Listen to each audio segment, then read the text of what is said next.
Granger meets opposition leader, deems engagement as fruitful, and second of 3 roundabouts to be completed by April.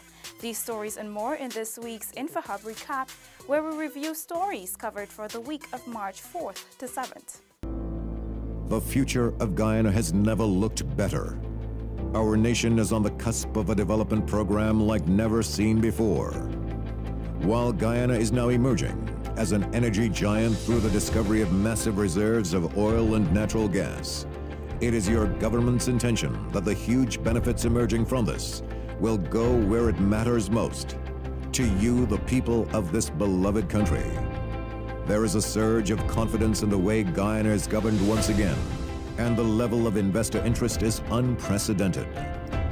Guyana is poised to become the breadbasket of the region, and the pace at which this nation will grow through prudent fiscal management will be nothing short of impressive.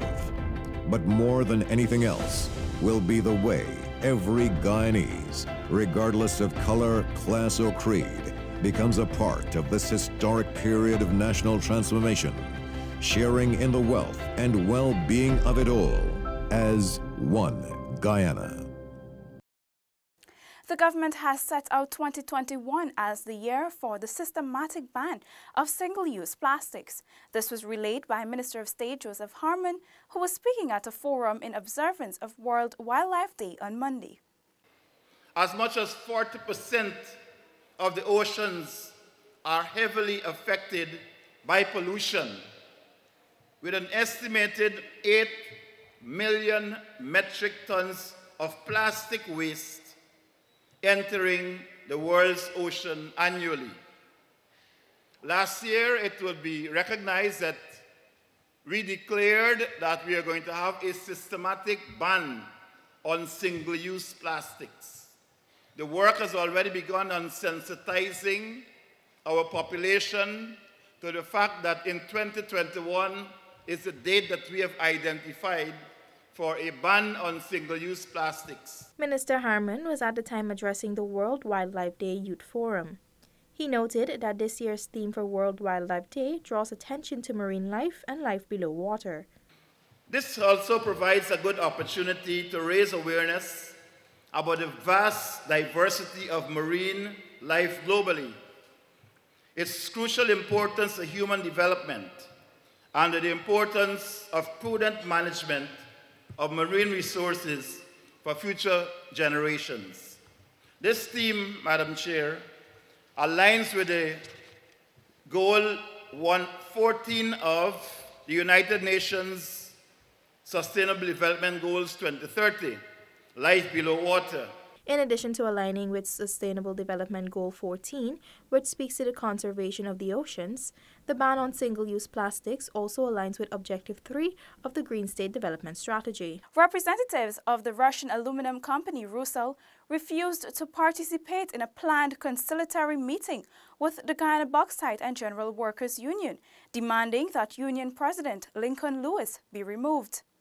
Without prior notification, the 2 representatives, Director of Aluminum and Bauxite Department Vladimir Permyakov and Personnel Manager Mikhail Kropinin, turned up at the Labor Department's Brigham office, but told the Chief Labor Officer that they will not meet the workers' representative if President Lincoln Lewis was there. Lewis said while the request is unfortunate, he will not heed their call. I'm not prepared to do that. I'm not prepared to do recluse for what? Anybody can tell them to recluse themselves. What I have done is to make them uncomfortable. Very uncomfortable. Minister of Social Protection Amna Ali had argued at previous meetings that the GBGWU is a legitimate body and must be respected by any company operating in Guyana. Minister with responsibility for Labour Keith Scott said the aluminum company is expected to present some proposals they have to the government, which will be shared with the union. He said a decision will be made soon after. Addressing Rusal's refusal to meet with the union, the minister said industrial relations practice recognizes that the parties must meet. He, however, restated that the government's core interest at this stage is the well-being of the workers. As a government, our biggest concern has to be our workers. That comes first.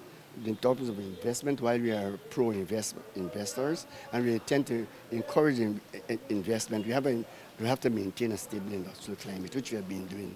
So it's not a question of anybody threatening anybody either with pull-out or not. Our country comes first, and that is the priority.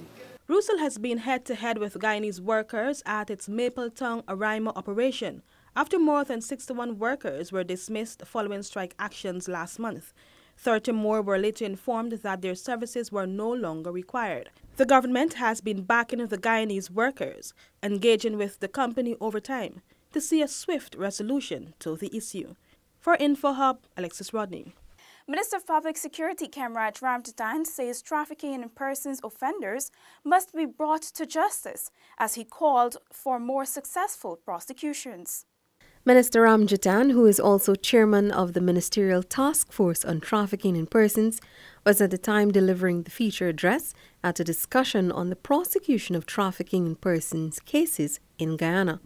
The minister said after successful investigations, there must be successful prosecution to deter the act. This, he said, can only be achieved by building the capacities of prosecutors and magistrates. The task force understands that in order to accomplish a lot of what we are trying to accomplish here, we'll need improvements in personnel, we'll need improvements in our investigative methods, we'll need improvements in our prosecution capabilities and all of that. But we can only manage that when we are also talking to the decision makers as to what are some of their challenges in making certain that there is proof beyond reasonable doubt in relation to the mind of the decision maker. Minister of Social Protection Amna Ali underscored the importance of training and tip awareness programs. As the protection of the rights of victims and prevention of crimes of trafficking are possible when first responders and particularly law enforcement, prosecutors, and magistrates perform their tasks diligently and from a position of being informed, trained, and prepared to effectively handle these sensitive areas. Reporting for InfoHub, Felicia Valenzuela. The Ministry of Social Protection, the United Nations Women and CARICOM, through the Beijing Platform for Action, are working together to promote gender equality and to eliminate gender discrimination. This concept was further advanced at the Regional Gender and Equality Strategy and Beijing 25 Summit, officially opened on Tuesday at the Hermanstone Lodge. The two-day Regional Gender and Equality Strategy and Beijing 25 Summit commenced on Tuesday morning. Minister of Social Protection Amna Ali said Guyana has made significant progress since the adoption of the Beijing Declaration and Platform for Action in 1995. She highlighted that the conference will enhance the review process by examining the achievements Guyana has made in gender equality and the empowerment of women and its contribution towards the realization of the 2030 Agenda for Sustainable Development through a gender perspective. It is important for me to mention that in strengthening the national machinery, government has developed a national gender and social inclusion policy. The National Gender and Social Inclusion Policy is expected to be implemented during the second quarter of 2019. The Gender and Social Inclusion Policy aims to mainstream gender issues into all sectors in order to eliminate all negative economic, social, and cultural practices that impede equality and equity. Deputy Representative, UN Women Multicultural Office, Tony Broadhurst said the Beijing Declaration is committed to ensure that the world's women and girls reach their full potential. We're here to move from data to inform action. The Beijing Platform for Action and the Declaration was a promise, and now we have to make sure that that promise is proven. Day 2 of the conference will work on strategic implementation to curb all types of discrimination against women in Guyana. Reporting for InfoHub, I'm Ayana George. The Women and Gender Equality Commission presented Speaker of the National Assembly, Dr. Barton Scotland, with a report which includes several recommendations, including paternity leave for men. The report is also aligned with the United Nations Sustainable Development Goal number 5. The report, titled Achieve Gender Equality and Empower All Women and Girls, made 28 recommendations towards removing the gender biases that currently exist in Guyana's laws. Chairperson of the Commission, Indra Chandapal, said reforms are necessary to ensure that there is no discrimination against women. Introduce paternity law, paternity leave in law, and to include paternity leave in contracts of employment.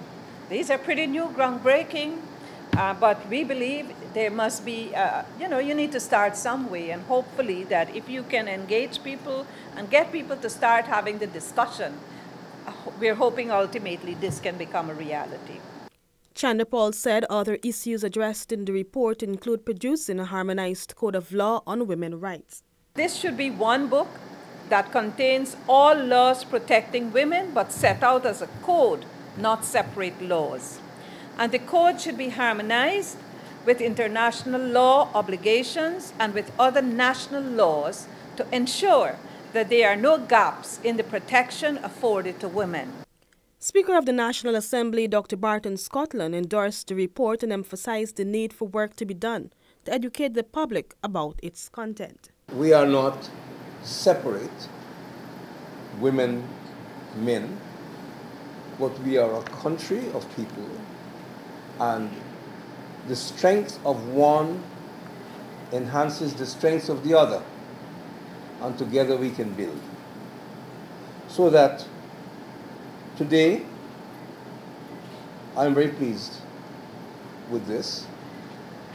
I believe it's not going to be the only one.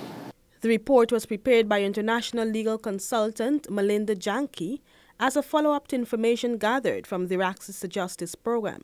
In compiling the report, the Commission visited all 10 administrative regions and gave women a chance to voice their challenges. Reporting for InfoHub, Alexis Rodney. The Ministry of Public Health, following investigations, has concluded that reports of adverse effects to the DPT vaccine at the Lochinber Primary School, West Kanji, are false. Since the vaccine was administered, New Amsterdam hospital records show that only one child, aged 6, was treated for side effects of the vaccine and sent away. Mother of that child, Cassandra Arthur, out of frustration had vented her dissatisfaction with her child receiving the vaccine. The mother, after meeting with officials from the Ministry of Public Health, agreed that her son simply had a bad side effect to the vaccine. She has conceded that she has since been educated on the facts surrounding the administering of the vaccine. Receiving vaccines are the problem, but receiving a vaccine does get after effect towards my children. I ain't too sure if it's a vaccine, but I believe it caused the bory and swelling because my kids them don't really take vaccine like that. Chief Medical Officer Dr. Shamdya Prasad and Maternal and Child Health Officer Acting Dr. Onika Scott immediately launched an investigation by meeting with the mother along with the midwife of the Sandford Health Center and the head teacher of the school. Contrary to the report that this was a routine vaccine that's usually given to children in that age group as the 6th dose of the DPT, and it's not associated. I think that's a point we need to emphasize. It's not associated with the current campaign to deliver HPV vaccines to both boys and girls in schools across Guyana. I think there was some amount of miscommunication. I'm not sure if it could have been avoided with the proper information being told to the mother. But whenever these things do happen, and from time to time, although we don't want them to happen, someone may not receive the information in time, or they may not receive a brochure that educates them or tells them that today's vaccination day the nurses are going to the school. Then we try to see how best we can correct that. This, she said, indicates that there should be more awareness sessions prior to the administration of vaccines in schools. Since 2015, Region 6 East Berbice Quarantine has been among the regions celebrated for a robust vaccination program. As of 2018, vaccination coverage in the region was recorded at 94%. For InfoHub, Delicia Haynes.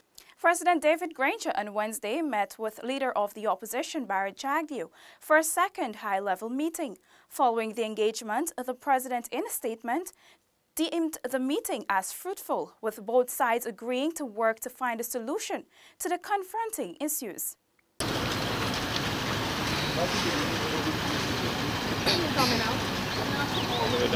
The meeting, which was scheduled to begin at 11 a.m. at the Ministry of the Presidency, began sometime after 11. It is the second high-level meeting between President David Granger and opposition leader Barrett Jagdeo. Their first meeting was held on January 9th.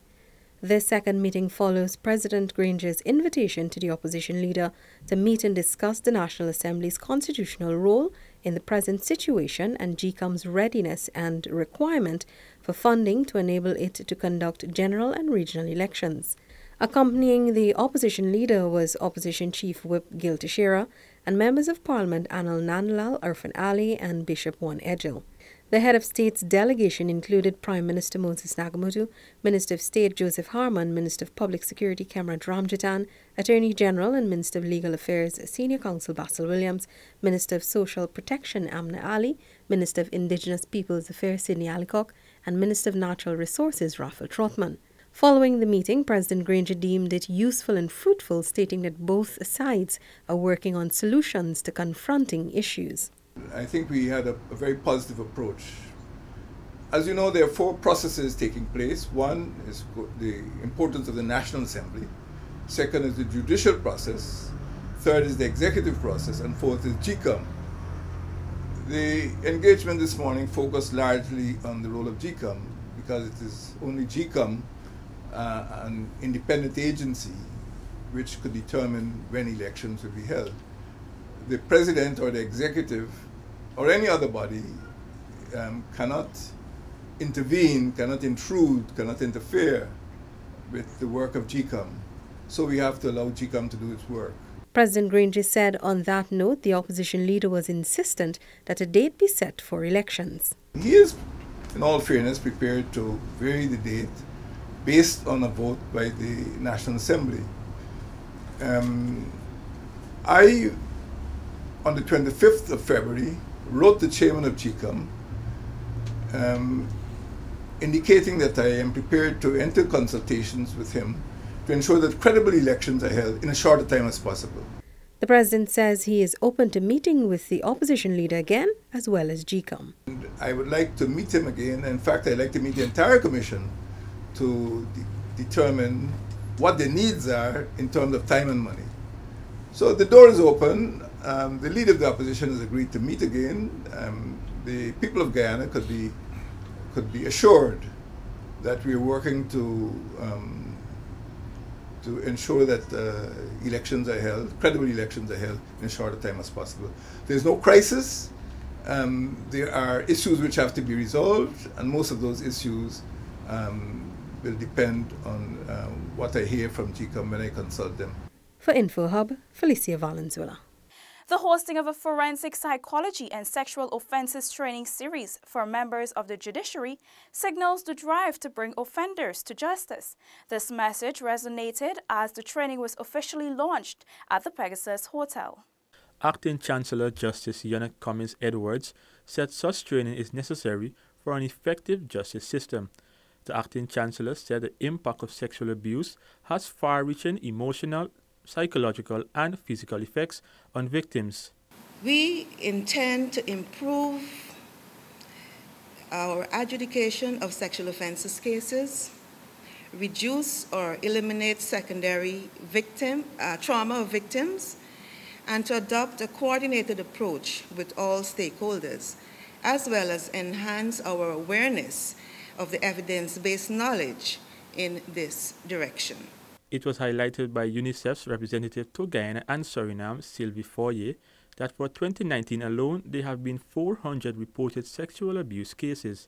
To address the issue, she noted that UNICEF, along with the government, will expand the sexual offences court countrywide.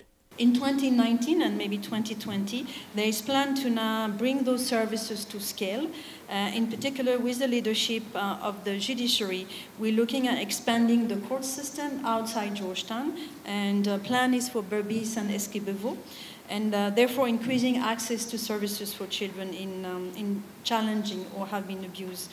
Dean of the Faculty of Health Sciences, Dr. Emmanuel Cummins, noted that DNA profiling plays a crucial role in solving sexual offences cases. According to Dr. Cummins, it can make or break the outcome of a case. Training will commence this weekend, where magistrates and judges will undergo 20 hours of training at the University of Guyana Turkan campus. Isaiah Braffett for InfoHub. In its bid to reform the level and quality of education being delivered, the Ministry of Education has piloted a new and improved timetable for several primary schools as part of its curriculum reform program. The Ministry of Education, through the Guyana Education Sector Improvement Project, is at present conducting a series of consultation sessions across the country as a part of efforts to reform the national curriculum. To this end, Assistant Chief Education Officer responsible for the Primary Department, Carol Ben, said a new timetable has been piloted at several schools nationwide. Very soon, that timetable will be rolled out to all the schools in the country. Why? We have parents that were complaining, the work is too much, the children have to take too many books, the bag weighing down their backs. All the complaints we got, and so we decided that we'll review the timetable to help to address some of this. With the National Grade 6 assessment approaching, Ben said that the new timetable will alleviate some problems the learners face, as well as provide additional time for reinforcement exercises. Also, we have in that timetable set aside a period where there is no special subject to be taught. But whichever subject the children are not doing so fine in, or whichever concepts they did not quite understand, here again the teacher has a chance to work that concept through with the children. The local education syllabus has not been reformed since 1976, and these steps taken are considered timely. The NGSA is slated to be written on April 17 and 18, 2019. Natisha Isaacs for InfoHub. On Thursday, Minister of State Joseph Harmon said the Guyana Elections Commission has a deadline to prepare for general and regional elections, and that must be honored as the aim of the government is to deliver credible elections.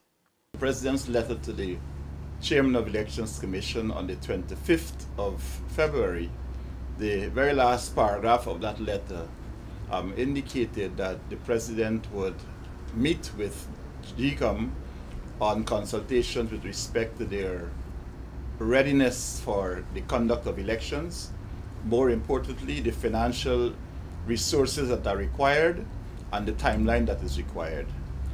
GCOM, our understanding from the whips that met with GCOM is that they have a timeline when things are to be done, and it is that timeline that we have to address their own readiness for foreign elections.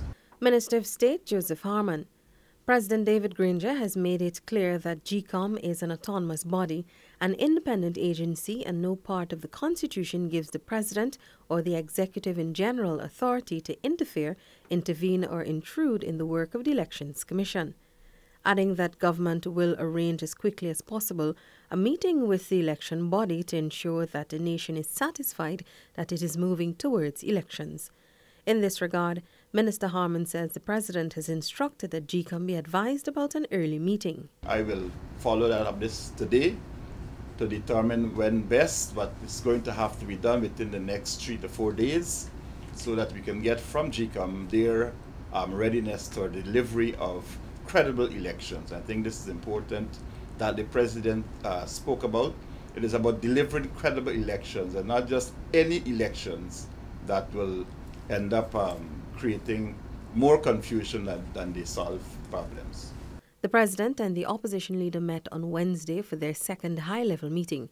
Top on the agenda was GCOM's readiness for the hosting of general and regional elections. For InfoHub, Felicia Valenzuela. Ministerial Advisor at the Ministry of Indigenous Peoples Affairs, Mervyn Williams, says the National Tushaus Council received some 67% increase in subvention in the last 3 years under the coalition government.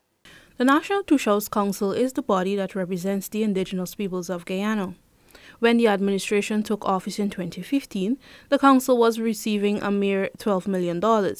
This was increased to $16 million in 2017 and 2018 respectively, and $20 million in 2019. Has invested and will continue to invest in the National Tushaus Council. Between 2015 and now, your government has increased the subvention to the National Tushaus Council by 67%. Ministerial Advisor of the Ministry of Indigenous Peoples Affairs, Mervyn Williams. Williams said government has fulfilled its commitment to ensuring that the NTC has a place to conduct its work in Georgetown. His Excellency said, indigenous peoples don't like fence. They don't like a piece of land. They want real land. And so he is working, and your government is working to identify an even bigger plot of land where you can have a complex where people can actually go and rest and do business and commune with each other. The ministerial advisor emphasized that the government has never interfered in the operations of the NTC. In fact, during the period 2015 to 2017, that body did not submit a single financial report to the Minister Sidney Allicock, who is an ex officio member of the council. The last executive of the NTC rode heavily on the backs of the indigenous peoples while they enjoyed the spending of the money and did not represent you. The National Tushaus Council is a semi-autonomous body comprising of all the Tushaus in Guyana. It is headed by an executive team including one Tushau from each of the 10 administrative regions. Election for a new body was held in 2018. Sinkathorn, InfoHub. A $220 million Children and Family Center will soon replace the Sophia Drop-In Center with better amenities and services for the less fortunate. Minister of Social Protection Amna Ali and team early Thursday morning visited the new and improved Children and Family Center at Plum Park, Georgetown. The $220 million building, which will serve as a holding facility for the less fortunate, is expected to commission by the end of March. Minister Ali said the facility will be the first of its kind. I'm here this morning to have a first-hand look as to where we are, have a discussion with the contractors so that we can know how soon we are going to be able to complete the facility. Minister Ali said she is very pleased with the construction process. Director of the Child Care and Protection Agency, Anne Green, said when the building is completed, it will avoid the separation of families. The 8 family apartments, independent apartments for families. There is also 4 apartments for children. Different ages, the senior children, young children, boys and girls, and the 8 apartments. There's also a family training center, so the families will train the families right here. Other facilities constructed in the compound are a mess hall, administration building, a storage department, coaching department, and a playground. Green said there will be regulations and standing operating procedures implemented in order to take in families. Reporting for InfoHub, Ayana George. Guyana has been named the #1 best of ecotourism destination in the world, leading ecotourism destinations like Sierra Gorda, Mexico. The award was presented to Guyana at the ITB Global Travel Trade Fair in Berlin, Germany. The second annual Best of Top 100 Awards is a selection of the finest top 100 destinations selected by a panel of experts who reviewed sustainability success stories submitted by destinations worldwide. The newly created Best of Ecotourism category was added in 2019 and put Guyana up against very well-known and experienced ecotourism destinations like Sierra Gorda in Mexico, Mataboy in Cambodia, and the Galapagos Islands in Ecuador. Director of the Guyana Tourism Authority, Brian Mullis, accepted the award on behalf of Guyana. Guyana is positioned as the next must-see destination for travelers, with daily non-stop flights already available from New York, Miami, and Toronto, and direct routes available from Europe through sister Caribbean countries. Being the only English-speaking country in South America, travelers can experience vibrant indigenous culture, rich history, and hospitable and friendly people in the language both parties know best. Guyana has also recently become the first country to adopt the Adventure Travel Trade Association's International Adventure Travel Guide qualification and performance standards. The Top 100 Awards jury was impressed by the dossier prepared by the Guyana Tourism Authority for the Top 100 nomination and by the success stories submitted of Surama and Rira, both North Rupununi villages. Both eco-lodges have ambitious and admirable goals and successes, are community-owned and led, and aim at preserving Guyana's ecosystems and indigenous traditions. Guyana was also commended for its green, inclusive, and prosperous Guyana policy, which provides a good quality of life for all its citizens based on a sound education and social protection, low-carbon resilient development, green and decent jobs, economic opportunities, individual equality, justice, and political empowerment. Reporting for InfoHub, Alexis Rodney. This has been InfoHub Recap. Thanks for joining us. Goodbye.